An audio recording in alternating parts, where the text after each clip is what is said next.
Hey guys WhatsApp ನಿಮ್ಮ ಸ್ವಂತ ಸರ್ವಿತ್ತಮ ಚಾನ್ಸ್ಗಳು ಏನು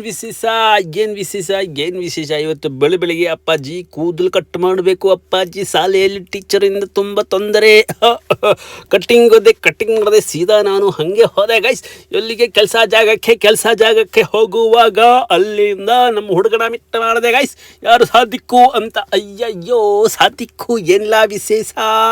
ಅಯ್ಯೋ ಹಂಗೆ ಕರ್ಕೊಂಡು ಹೋದೆ ಗೈಸ್. ಅವನು ನನ್ನ ಡಿಪೋದಲ್ಲಿ ಕೆಲಸ ನಡೆದಿಲ್ಲ, ಬೇಜಾರಲ್ಲ. ಹಿಂಗೆ ಸೀದಾ ಡಾಕ್ಟರ್ ಬ್ರೂಗೆ ಬಂದು ಒಂದು ಬ್ಲ್ಯಾಕ್ ಟೀ ಮತ್ತು ಒಂದು ಸ್ಯಾಂಡ್ವಿಚ್ ತಿಂದು ಹಾಗೆ ಹೋದೆ ಗೈಸ್. ಎಲ್ಲಿಗೆ ಕಾರ್ ಒಳಗಡೆ ಹೋದಾಗ ಅಲ್ಲಿ ಏನೋ ನೋಡಿದೆ. ಇಲ್ಲಿ ಬಂದ ಮೇಲೆ ತುಂಬ ಚೋರೆ ಇಬ್ರು. ಅಯ್ಯಯ್ಯೋ ಅಪ್ಪಾಜಿ ಎಲ್ಲರಿಗೂ ನನ್ನ ಕಡೆಯಿಂದ ಟಾಟಾ ಹೇಳು ನಿಮಗೆ ಗಾಯ್ಸ್, ನಿಮಗೆ. ಇವ ಯಾರು ಅಂತ ಗೊತ್ತಾ ಗಾಯ್ಸ್? ನನ್ನ ಚಡ್ಡಿ ದೋಸ್ತು, ನನ್ನ ಮಗ. ಇವ 20 ವರ್ಷ ಮುಂಚೆ ಇವ ನಮ್ಮ ಊರಿಂದ ಬಿಟ್ಟು ಹೋಗಿದ್ದು ಗಾಯ್ಸ್. ಏನೆಲ್ಲೋ ಸಾಧಿಸಿಬಿಟ್ಟು ಬಂದಿದ್ದಾನೆ ಅಂತ. ಇವೊಂದು ದಾಡಿ ಮಾತ್ರ ಸಖತ್ತಾಗಿ ಸಾಧಿಸಿದ್ದಾನೆ ಇವನು. ಅಯ್ಯಯ್ಯೋ ಹಿಡಿದು ಬಿಟ್ಟ ಗಾಯ್ಸ್. ನಾನು ಬಿಟ್ಟಿಲ್ಲ, ಏನಿಲ್ಲ ನೀನು ದೊಡ್ಡದಾಗಿದೆ ಅಂತ. ಏನಾನ ನಿನ್ನ ಗಡ್ಡ ಮಾತ್ರ ದೊಡ್ಡಾಗಿದ್ದು, ನೀನು ದೊಡ್ಡದಾಗಿಲ್ಲ, ಹಾಗೆ ಉಂಟು ಅಂತ ಹೇಳ್ಬಿಟ್ಟು ಅವನಿಗೆ ಕಲಿಸ್ಬಿಟ್ಟೆ ಗಾಯ್ಸ್.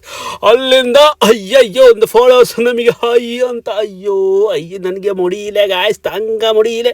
ಅಲ್ಲಿಂದ ಬರುವಾಗ ಮತ್ತು ಇಲ್ಲಿ ಏನೋ ಗುಂಪು ಸೇರಿ ಏನೆಲ್ಲ ಮಾಡ್ತಾ ಇದ್ದಾರೆ. ಏನೆಲ್ಲ ಪುಟ್ಟ ನಂಜಿಂದಿರ ಏನು ಮಾಡ್ತಾ ಇದ್ದೀರಾ ಅಂತ. ಅಯ್ಯೋ ಏನು ಕೊಟ್ಟೆ ಗಾಯ್ಸ್.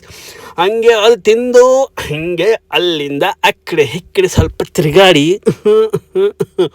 ಏನಿಲ್ಲ ಕೊಡಲ್ವಾ ಅಂತ ಕೇಳಿದೆ ಗಾಯ್ಸ್. ಅಯ್ಯೋ ನನ್ನ ನೋಡಿ ನಗಾಡ್ತಾ ಇದ್ದಾರೆ. ಅಯ್ಯೋ ತಂಗ ಮುಡಿಯಿಲೆ ಗಾಯ್ಸ್. ಅಲ್ಲಿಂದ ಸೀದಾ ಗೊತ್ತಾ ಹೋಗಲಿಕ್ಕೆ ಟ್ರೈ ಮಾಡಿದೆ, ಬಿಟ್ಟಿಲ್ಲ. ನನಗೆ ಏನಲ್ಲೋ ಕೊಡೋದಕ್ಕೆ ಟ್ರೈ ಮಾಡಿದೆ, ಬಟ್ ನಾನು ತಿಂದಿಲ್ಲ. ನನಗೆ ಬೇಡ ಅಂತ ಹೇಳ್ಬಿಟ್ಟು ನನಗೆ ಹೋದೆ ಗಾಯ್ಸ್. ಹಂಗೆ ಇವತ್ತಿನ ದಿನ ಮುಗಿಸ್ತಾ ಇದ್ದೀನಿ. ಗುಡ್ ನೈಟ್ ಹೇಳಿ ಹೋಗ್ತಾ ಇದ್ದೀನಿ. But don't miss follow me.